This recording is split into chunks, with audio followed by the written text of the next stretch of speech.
vuelta en el callejón Chaptal y se detuvo ante la puerta del edificio del fondo. El Théâtre du Grand Guignol. Se llamaba André Delors y llevaba en las manos un texto dramático basado en un cuento de Edgar Allan Poe.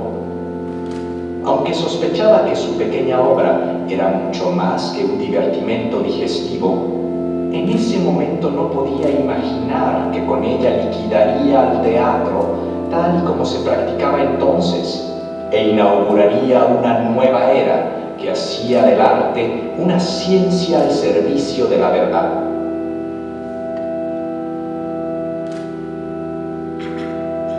Este joven bibliotecario, movido por la compulsión de soñar y saber, había desmontado los mecanismos de la técnica teatral del siglo XIX para construir la somatosquene, una máquina óptica capaz de revelar lo invisible de las pasiones humanas, una máquina que permite explorar los sutiles movimientos de la vida interior, tales como el reflujo melancólico, el borborismo de la conciencia, el peristaltismo de la pasión erótica y las pulsaciones psicóticas de un ano prolapsado.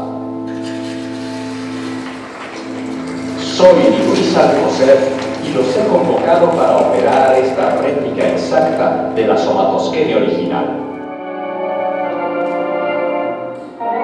En la pantalla, el hombre del teatro está a punto de revelar su secreto y la familia contiene la respiración.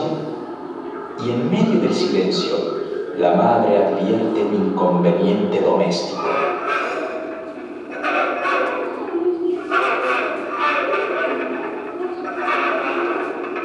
¿Qué clase de solución va a encontrar ahora?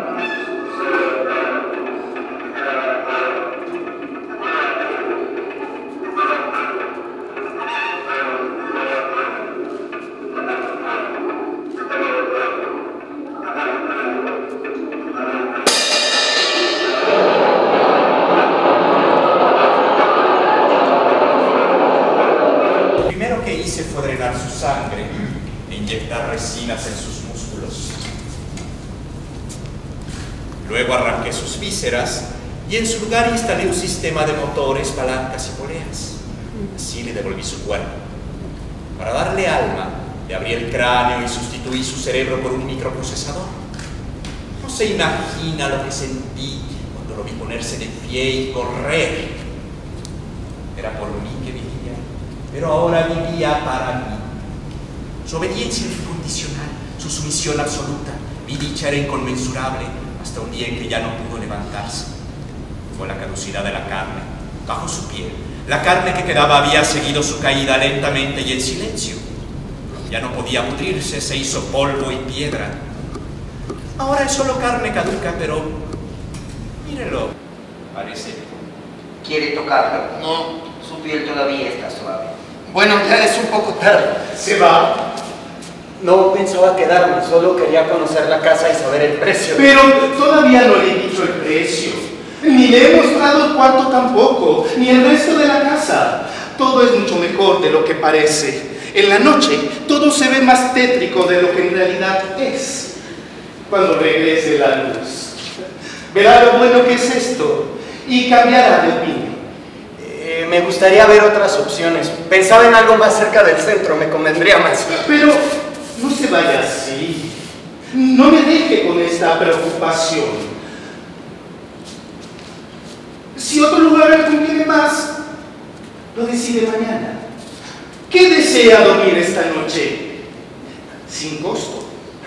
Gracias, pero creo que todavía puedo encontrar camiones. ¿Para ir a dónde?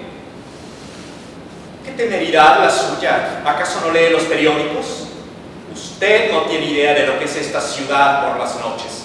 Falta muy poco para que impongan el toque de queda. La gente no sale de sus casas. Todos duermen con la zozobra de no saber que nuevas escenas dantescas se descubrirán por la mañana. Imagine que sale a la calle y camina en la oscuridad. Imagine que junto al eco de sus pasos solitarios escucha otros pasos que se acercan. Usted cree que al llegar a la esquina estará a salvo, pero lo que encuentra allí es otra calle desierta y oscura. Y los pasos, siempre los pasos.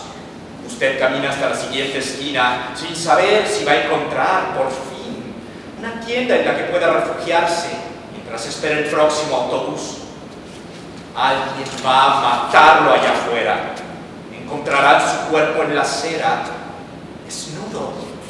Lo llevarán a la morgue y allí, jovencitos inexpertos meterán sus manos torpes bajo su piel, le sacarán las vísceras y luego lo desecharán como un juguete viejo. No debo permitir que le hagan eso. Quédese. Venga, ¿por qué no se sienta? Creo que será mejor que me vaya ahora. ¿Qué le he hecho yo para que me tenga tanto miedo? ¿Miedo? No, no es así. Sí, usted cree que yo le quiero hacer algo. Pero ¿qué clase de persona cree que soy? ¿Cómo se atreve? Además de ridículo, es insultante. ¿Qué podría hacerle yo a usted? Le juro que no he pensado algo como eso. Todo el mundo piensa eso de mí, porque no soy igual que los demás. Nunca lo he sido. Por eso me han dejado sola. ¿Usted también cree que estoy loca? No, ¿cómo podría pensar algo así? Usted ha sido muy amable conmigo. Hasta apenas se da cuenta. Señora, lo que menos he querido es ofenderla. De verdad. Entonces, ¿qué es esta noche?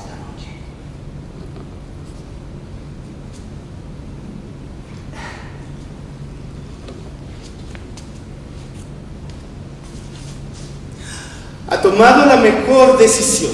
Mañana, con calma, salga a buscar alojamiento y compare. Estoy segura de que terminará regresando por aquí. No tiene idea de lo exorbitantes que pueden ser las rentas en esta ciudad y los requisitos que suelen pedir los caseros.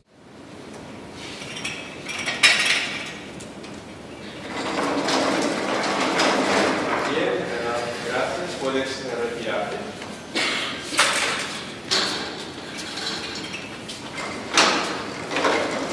No.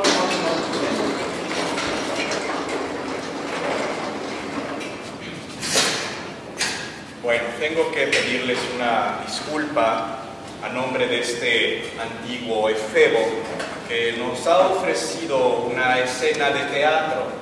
No sé si buen teatro, pero teatro. Ya no estás en ese burlesque moral donde la gente te tira aplausos como le tiran cacahuates a los monos. Esto no es teatro, estamos tratando de hacer esto. Es la última vez que te doy. Si te equivocas, te doy caso. Ahora ve a prepararte. Y apaga esa luz, por favor. Bien.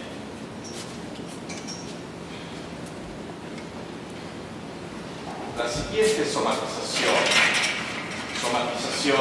número 3, se llama "No se lo cuente a su madre".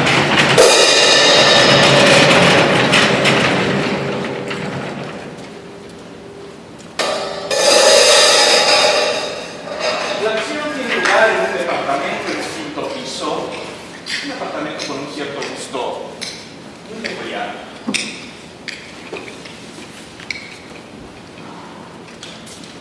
El vendedor de enciclopedias aprovecha que ha quedado solo para examinar con atención indiscreta todos los objetos que excitan su mirada. Ahí está.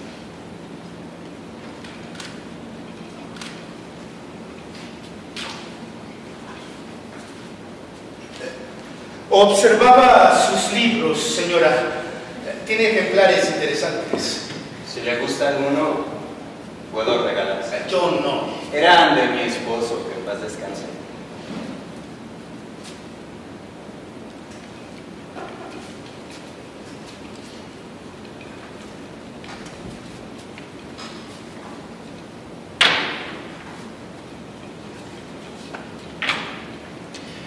La verdad, a mí me interesan bien poco. Soy demasiado vieja y estoy demasiado cansada para esas cosas.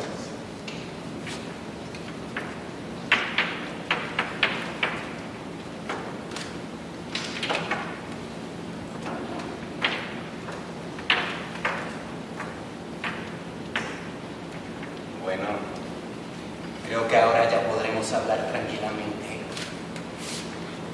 Ahora podrá decirse lo que tenga que decirse. No habrá ya cosas indebidas. Lo indebido es siempre lo que escucha un tercero, no lo que se habla a solas, íntimamente, entre dos personas, entre un hombre y una mujer.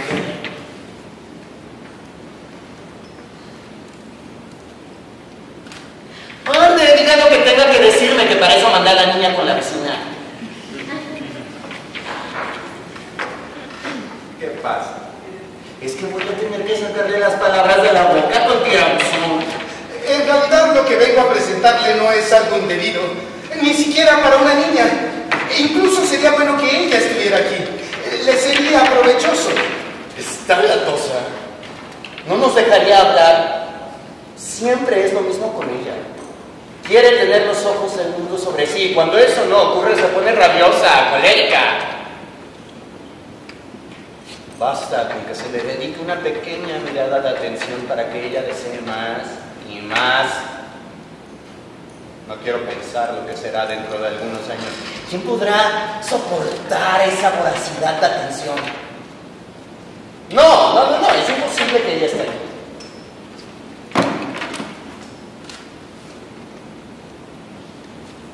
Ahora, por favor, hábleme. Ardo en deseos de saber cuál será la siguiente palabra que saldrá de su boca.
¿Quién es usted?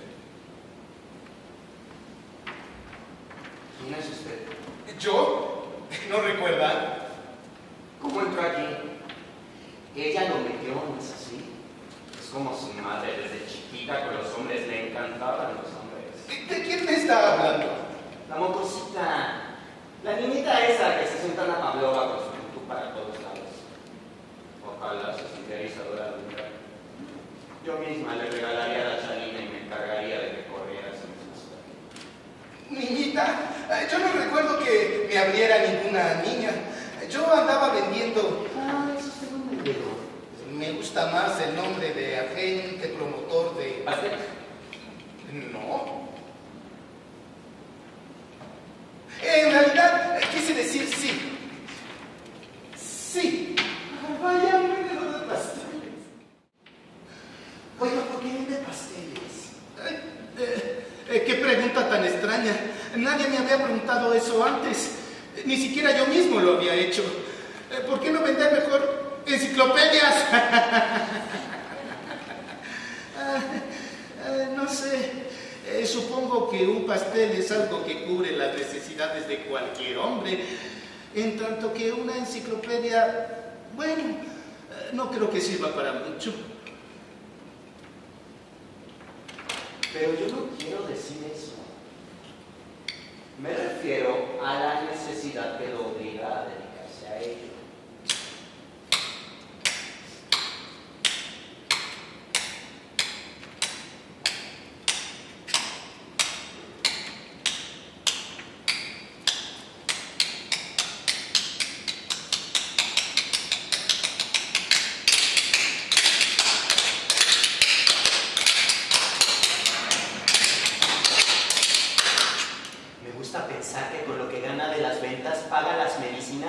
mujer en cama.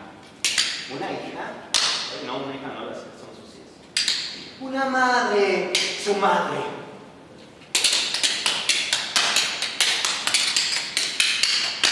Con esos ojos mira a su madre todas las noches al llegar a casa. Con esos ojos que sonríen la mira mientras ofrece una cucharada de jarabe amargo en los labios resecos. Su voz musita dulcemente: te pondrás bien, ya verás, toma. Te pondrás bien, le dice. Y eso nunca sucederá. Y algo rezan porque nunca sucede. Porque no hay nada en la vida más dulce que vender pasteles para una madre enferma. El vendedor de pasteles vuelve a casa noche a noche iluminado por una aureola como los santos de la iglesia. Y ella, amada, henchida de gozo supremo de saberse amada por un hombre del mejor modo que una mujer puede ser amada. Agónica y constantemente al borde de la muerte. Bájate los pantalones, bájatelos. Bájate los pantalones. Bájate.